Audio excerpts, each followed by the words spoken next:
Komu pa je razstava namenjena? Razstava je namenjena v bistvu vsem Mariborčanom, ljudem iz okolice Maribora, Slovencem, kajti je edina takšna razstava te vrste trenutno v Sloveniji. Vsem, ki so ustvarjali mariborsko gospodarsko zgodovino, predvsem tistim, ki so ustvarjali zgodovino industrije v Mariboru. Kaj pa zajema, katera področja? Razstava je razdeljena na dva dela, in sicer v prvem delu boste videli starinsko trgovinico, takšno kot bi jo lahko srečali pred 50 in 100 leti v Mariboru, in v kateri predstavljamo izdelke mariborske, slovenske in jugoslovanske industrije. S tem smo želeli poudariti, da noben sistem ni samozadosten, torej tudi mariborska industrija sama po sebi ne bi mogla obstajati.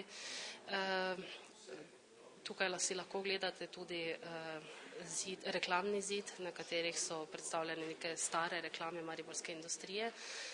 V naslednji sobi pa potem razstavo razdelimo na 4 dele. Prvi uvodni del, morda najbolj viden del, je 36 žarnic, ki so posvečene družini Šerbaum. Družina Šerbaum, ki je zgradila našo vilo, torej vilo, v kateri je danes muzej, je hkrati bila tudi prva, ki je uvedla električno razsvetljavo v Mariboru in v Sloveniji, in to samo 4 leta po tistem, ko je bila izumljena žarnica, kar je velik dosežek ne samo za nas, pač pa v bistvu v svetovnem merilu velik dosežek. Potem drugi del oziroma drugi 3 deli so pa potem po časovnih obdobjih pregled mariborske industrije, najprej do 2. svetovne vojne, torej od začetka 20. stoletja pa vse do konca 30. let. Na to v času 2. svetovne vojne, kajti to je eno posebno poglavje v mariborski industriji, gospodarstvu nasploh, saj je bilo povsem podrejeno potrebam vojske, nemške vojske. In pa zadnji del po 2. svetovni vojni, ki je pa tudi najbolj obširen del in ne slučajno, kajti takrat se je na področju industrije v Mariboru prav gotovo največ dogajalo. Ta zgodovina pa potem sega vse do današnjih dni.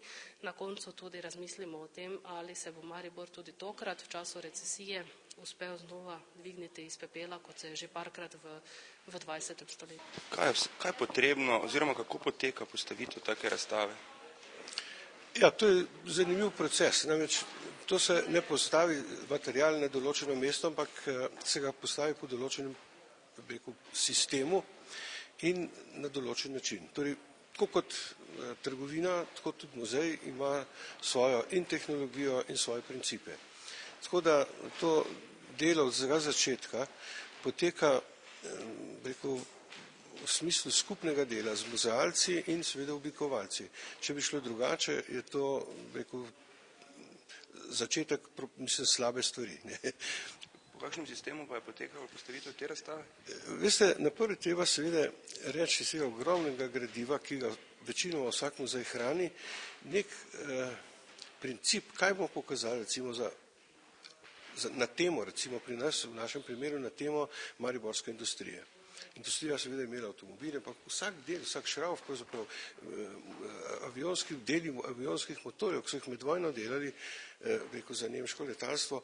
Veste, to so stvari, ki so včasih bile ne samo zamolčane, ampak niso zmeri v prvem planu, z različnih razlogov. Mi smo se pa odločili za tisto, človek bi rekel, danes gledamo te stvari malo iz neke distance časovne, stvari, ki so res nekaj pomenile. Ena od teh je žarnica, druga od teh so bili te recimo letalski motori, to ni bilo hec, eno balkansko državo, pravzaprav eno področje Slovenije, delati vrhunsko tehnologijo. Mislim, to je stvar, ki je zahtevala dobre delavce in dobro organizacijo dela. In druga stvar je pa to seveda, da tudi po vojni je bil Maribor absolutno v vodstvu z svojo industrijsko ponudbo. In je bil za Jugoslavijo, torej če je kakšna delegacija zunaj šla in da smo se morali, od zunaj prišla in da smo se hvalili, kaj znamo narediti in kaj delamo, to se je pripeljalo v Maribor.